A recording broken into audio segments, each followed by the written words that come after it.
today's Know Your Stuff. We're here in Greenpoint with Greg Rivera, the co-owner of Mishka, a great artist himself and one of the best and most eclectic collectors I know, and very excited to see some of his amazing collections. So here we are, man. Excited to have you here. Yeah, Thanks dude. for coming by. You know I've always been a fan of what you do, of course, and also what you collect and how you collect. Yeah. And you just showed me some amazing things that you picked up at a flea market. You're a hardcore flea market garage sale type guy. I've probably been going to flea markets since I was like 5 years old. You know, my older brother was he's a big collector, and just early on would take me to, you know, antiquing and flea markets, tag sales, like all that stuff. So I've sort of had that bug.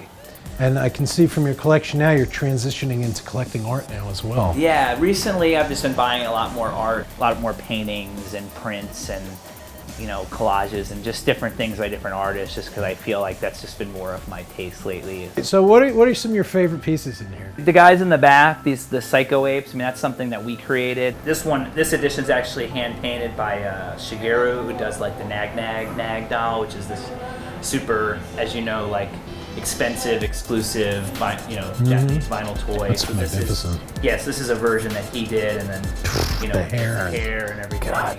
I'm a big Mr. T guy. I don't have a lot of Mr. T stuff in here, but this is kind of like my piece de resistance. Oh, yeah. You know. It's like the best Mr. T piece you could get. And this is E.T. hand that supposedly was used in a Pepsi commercial. And it's pretty grimy, but it's pretty, you know, it's definitely old. I mean, it doesn't really have too much provenance, but I think it's real. Yeah. Oh, I mean, it's got the animatronics and stuff, right? Yeah, sure. And talk about E.T. You yourself are an artist, right? And one of your, characters, the Space Friend. Yeah, right? I created a character called Space Friend. This is a patch that I made. That's awesome, dude. Yeah, you can actually have that. Thank you.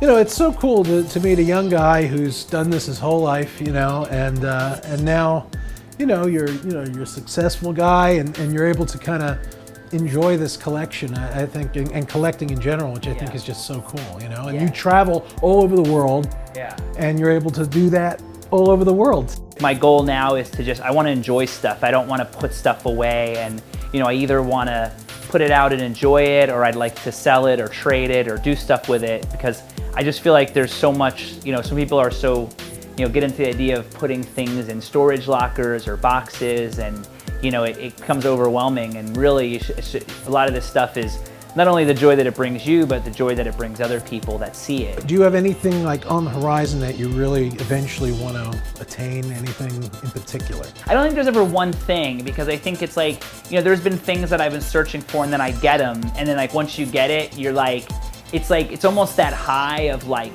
wanting it, and then once you get it, you're kind of like, okay, I have it, now what? You know what I mean? And sometimes that's when you end up just like, trading it or selling it, and I think for me, it's more about just it's just the journey for that one thing that I could then flip for like a lot of money, and then buy other stuff with it, Yeah.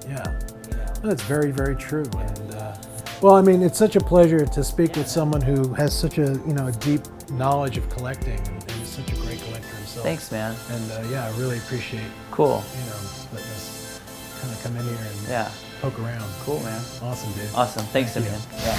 No, these were animal heads. Those were like sloth. Those were sloth heads. This one's real.